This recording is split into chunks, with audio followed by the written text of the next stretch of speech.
Lightfall is finally out and it's time to start making some builds. Now I know all of you are already thinking, why are you starting off with a solar warlock build? And in all honesty, I want to start covering strand for you all since it's the newest thing. But with what we currently have in the game right now, you can't build craft around with it a lot until the raid has been beaten, because a lot of fragments are locked behind that. I may end up just putting like a baseline build video out and maybe explaining some of the fragments that could work well with it. If you guys like to see that, be sure to let me know. But with strand aside, we do need to take a look in updating the best warlock build in the game since all of the mods recently got changed. But really quick, I do want to say shout out to the 13.5% of people that subscribe to the channel after watching a video. The support from you all helps out in so many ways, and if anybody else wants to join that group, if you found this video helpful or entertaining, consider hitting that sub button. It's free and you can unsubscribe at any time. However, I do want you to know that watching the video is way more than enough and that any support from you all is truly appreciated. But all right, jump right into it. Let's start off talking about the build, and I think the first thing we should start off is with Starfire Protocol. If you don't know what this does have the exotic trait Fusion Harness. Fusion grenades have an additional charge and recharge from empowered weapon damage. Fusion grenade kills grant rift energy. This is going to play a vital part to the build, so you really need to understand what this exotic can do. Obviously, granting an additional fusion grenade charge is very simple, but the other benefits that you get from it are also very important. If you get a fusion grenade kill, it will grant you rift energy, and you particularly want to take empowering rift with this because when you do empowered weapon damage, you will get grenade energy back. This will work with empowering rift and well of radiance, so you have two different sources to stand in one spot and generate a bunch of grenade energy, and you can keep spamming them over and over again. Now the best way to do that is paired it with our exotic weapon Wither Horde. If you don't know the way this gun works, essentially you can shoot this out, it will do a damage over time, it will stick to an enemy, or you could even shoot it on the ground and it will do passive damage. And while it's doing that passive damage, if you are in an empowering rift or a well of radiance, it will start proccing things like Starfire Protocol, which means you can have infinite grenade spam while also shooting a different weapon. And now the main weapons to pair with that are going to be your power weapons. So running things like a Crowd Mutiny, this actually did recently get a buff. Grenade launchers now do 20% more damage to bosses. It has demo and vorpal weapons. So demolitionist is going to be a very strong perk, because what this is going to do when you get kills with weapon, you'll get grenade energy, which isn't the main part for this, but when you activate your grenade ability, it will reload the weapon from reserves. So with things like a grenade launcher, you can shoot out all your shots, throw a grenade while that Wither Horde is ticking, you're getting infinite grenades, and you never have to reload your power weapon. You can also pair this with things like a rocket launcher. I have a Roar of the Bear with demolitionist and last impression on it, just to get as many rockets out as fast as you can. Since demo can't constantly proc over and over again, you do have to do a little swapping, so you can swap to something like your rocket, swap to Wither Horde, choose some primary, swap back, throw your grenade, and your rocket will be good to go. Now we'll go more into weapons in a second, because we do need to go over our subclass, because we do have some new changes. For aspects, I like to run Icarus Dash and Touch of Flame. Touch of Flame is a must-have, whereas Icarus Dash can be swapped out for something like Heat Resist if you want to. So what these two do is Touch of Flame is basically going to enhance your grenades, specifically with fusion grenades, they will explode twice. This is going to be very good because not only are you getting double damage for one of the highest damage grenades in the game, but it also will apply Scorch to them twice, which leads to ignites way faster, which also adds another huge chunk of damage. Now Icarus Dash is basically going to give you a dodge while airborne. If I get kills while in the air, I will also get Cure if I do need to have a little bit more survivability. But if you want to take Heat Resist to get that melee energy while you're in the air, like I said, you can run that as well. I just like Icarus Dash because it can get you out of sticky situations, it can help out with jumping puzzles, just movement speed in general. I think overall it's just a very fun option, and that's what I just like to go with. Now Incinerator Snap to me is the best melee choice in this slot for a couple of different reasons. One, it has a very wide range, so if you need to apply Scorch to a large group of enemies, you can just snap your melee and it will hit everyone. The other cool thing you can do with this is if you snap the ground right under an enemy, if all the sparks tag that enemy, they will immediately ignite. So you can kind of have this as an ignite tool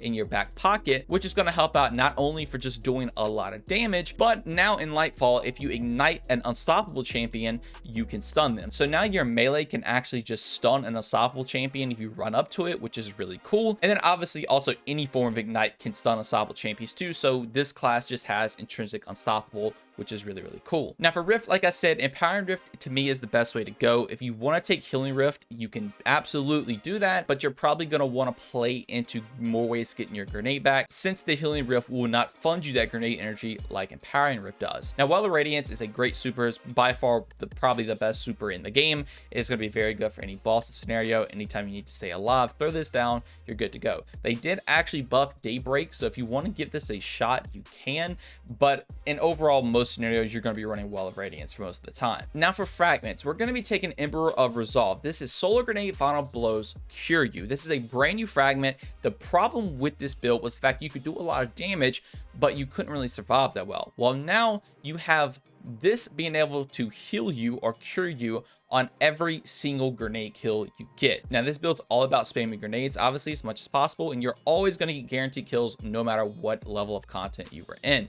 So this just means you're going to get constantly healed over and over again, which now takes away the negative aspect of this build. You could also opt in to run something like Ember of Mercy, so when you pick up a fire sprite, it will grant you restoration. And then maybe also slot in something in like Ember Empyrean, because this will give you infinite restoration, but it is only ×1, and I think the other fragments matter a little bit more, and this can pretty much do the job itself. Now, other fragments are Ember of Eruption, so solar ignitions have increased area of effect. This is going to be very strong for the at clear part of this build. You're going to be igniting enemies like crazy, so you want that ignition to have as much area of effect as possible so it can kill absolutely everything. Now, Ember of Ashes is the next one, so you apply more Scorch stacks to targets. This is going to be very good for a lot of different reasons, because we're going to have Scorch coming from absolutely everything, our melee, our grenade, and even our weapon. So the more Scorch stacks, the faster we can get to ignites, which means we can kill things a lot easier. And then finally, Ember of Searing. So defeating scorched targets grants melee energy and creates a fire sprite. So this is what is really cool about this build now. So fire sprites will inherently give you grenade energy, and this is also going to give you melee energy when you kill scorched targets. So typically with this build, you really only focus on your fusion and your rift. Now you can actually focus on pretty much getting infinite uptime in your melee, and all three of your abilities will have pretty much infinite uptime. Now, another thing we need to talk about is Incandescent. This is a no-brainer. You probably all saw this coming, but when you defeat a target with Incandescent, you will actually spread Scorch around them, which again will play into every single aspect of the build that I just went over. So again, melee, grenade, and your weapon is feeding you grenade energy, melee energy. You're getting healed. It can stun unstoppable champions. It's very good for single target damage, and it's extremely good for ad clear. So before we get into our mods, I do want to go over stat distribution really quick. I would highly recommend 100 Resilience. It did get nerfed, but it's still a 30% damage reduction, which is very, very strong. You obviously want 100 Discipline so you can get your grenade back as much as possible. And I would almost always recommend 100 Strength now with the way some of the new fragments work, because your melee is a very vital part to this build as well. And just as a fun little side note, Incinerator Snap also did get a buff. It has a little bit of reduced cooldown now, so you can spam it even more. If you want to go the Healing Rift route, I would definitely recommend 100 Recovery, but if you're going full on damage and letting the new fragment Ember of Resolve, which is way more than enough, do all the cure for you, I would definitely go with 100 Strength. If you are worried about survivability, you can also run things like Unrelenting on your Callous Mini Tool, and remember, Icarus Dash does cure you if you get kills while you're in the air. But all right, jumping into the mods, this is the mod setup. If you just want to take a look at this, copy everything down before I jump in depth with everything, you can go on and do that.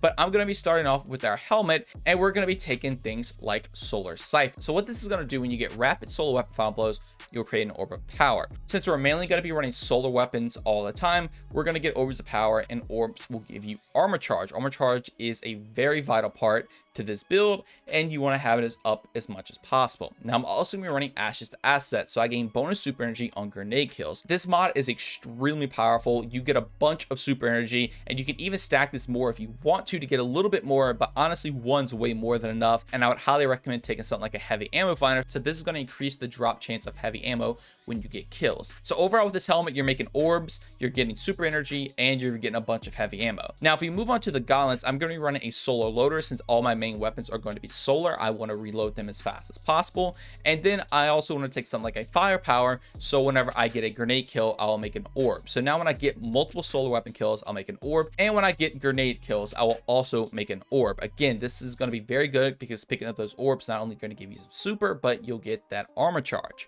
Now, momentum transfer, so when I cause damage with the grenade, I will reduce my melee cooldown. So like I said earlier, we're going to have so many ways to get our grenade and rift back, and now even with our melee with some of our fragments, Throwing this mod on here is also going to give you a huge chunk of your melee energy since you're throwing grenades all the time anyway, so you can have pretty much infinite uptime on all your abilities. Now for chest piece, you can kind of go with whatever you want to or whatever you're getting yourself into. Always take resilient mods. Right now I just have Arc Void and Arc. I meant to put a solar one in here in all honesty just to show you that you can equip all three, but obviously just be aware of whatever content you're going into so you can take whatever's necessary to take as little damage as possible. Now I'm also going to be running solar weapon surge. So what this is going to do is give you a solar weapon damage bonus when you have armor charge. This will now make your armor charge decay over time, but that's fine because the main reason we're using it is due to the fact that we want to get this weapon damage bonus. So if you run 3 of these, you're actually going to get around 22% increased damage, which is right under what Fontamite used to do.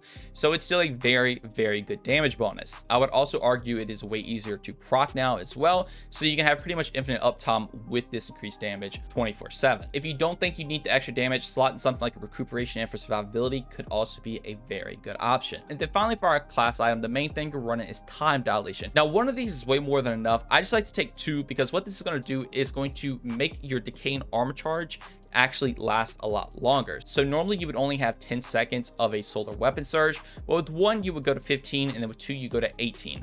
Now the reason I just take 2 is because I'm also running something like bomber, so this will reduce your grenade cooldown when you pop your class ability, which obviously plays really good into Starfire, but you really only need 1 of these. If you want to take 2, you could to get that little extra bit of energy, or even if you want to take something like outreach and bomber, you could do that as well. But just having 18 seconds of an extra damage boost is always very, very strong, and it just makes it really easy to keep that permanent uptime up. Now what's really cool, the way it works, even if you have max armor charges, if you pick up another orb, it would actually just reset the timer back to 18 seconds, and you can make orbs all the time with this build with the mods that we've went over, and it even is going to get better once I start talking about some of the artifact mods. So if we jump right into that, honestly the things I would highly recommend are things like your authorized mods. Specifically the grenade authorized mod is going to be very good because you can play into all your grenade mods, makes them a lot cheaper, but you also have access to other weapons if you do want to swap out anything. So if you want to run all void weapons, all arc, just anything, you can swap things like your siphon and even your solo weapon surge out, and the build pretty much works practically the same way. The only thing you're missing out on is the incandescent, which does help out a good amount. But if you are just in a DPS scenario where something, you know, you need a void power weapon, you can absolutely do that. But if you want to just stick to solar, you are going to be way more than fine, and I would highly recommend taking the solar surge mod. So collecting a fire sprite gives you armor charge. So we're going to be making fire sprites everywhere with this build due to Ember of Searing. So this means now every time I pick up an orb or I pick up a fire sprite, I'm being granted armor charges, which again would just completely reset the timer on that increased damage boost all the time, and you can have a 22% damage increase literally 24/7. It is very, very strong, and it takes this build to the next level. Now you don't need any of the artifact mods to make this build work, but since they are unlockable perks now, there's literally no reason to not slot them in just to make the build a little bit easier to run. Now one thing I did forget to mention is obviously be aware of your artifact perks in your first column. If you need overload, obviously it's going to work really well with the Callus mini tool, but if you need anti-barrier, you run something like the battler, which would be very good. And again, you don't have to worry about unstoppable since the subclass itself has intrinsic unstoppable with ignitions. But that's pretty much the build. As a recap, again, all you're doing, throw your Starfire on with a horde of enemy. You can spam grenades over and over again if you're in a power rift or a well of radiance. Your fragments are going to be healing you, giving you more explosions.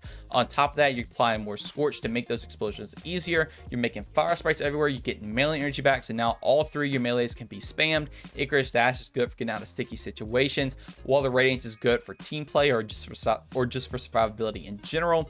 All your weapons are heavily playing into the build as well. You have intrinsic unstoppable alongside overload. You have a permanent 22% damage increase with all your mod setups, and you're pretty much unkillable as well with all the damage resistance that you can take. And overall, as of right now, I still think this is personally the best Warlock build in the game. Now, if you were curious about my drip, because I always get a lot of comments on what I'm wearing, this is the configuration of that as well. If you want to pause and take a look at that, that is what I'm running. But all right, I think that is going to do it for the first build of Lightfall. Like I said in the beginning, I will have strand builds alongside a bunch of other builds as well. The build crafting seems relatively easier and a little bit toned down, so I think you're going to see a lot of just, you know, surge mods to get that increased damage or whatever you're running, but we'll just have to wait and see with other builds, and I'm excited to dive into them. But if y'all would like to try this one out and you do want a dim link, I will have it linked in the description. And if y'all did enjoy and watch this all the way through, consider subscribing, drop a like, turn the notifications on. Also, if you'd like to join my Discord or following on any of my socials, all of that will be linked in the description below. But just know watching this video is way more than enough, and that every single bit of support from you all is truly appreciated. Thank you all so much for watching this one, and have a great day. Peace.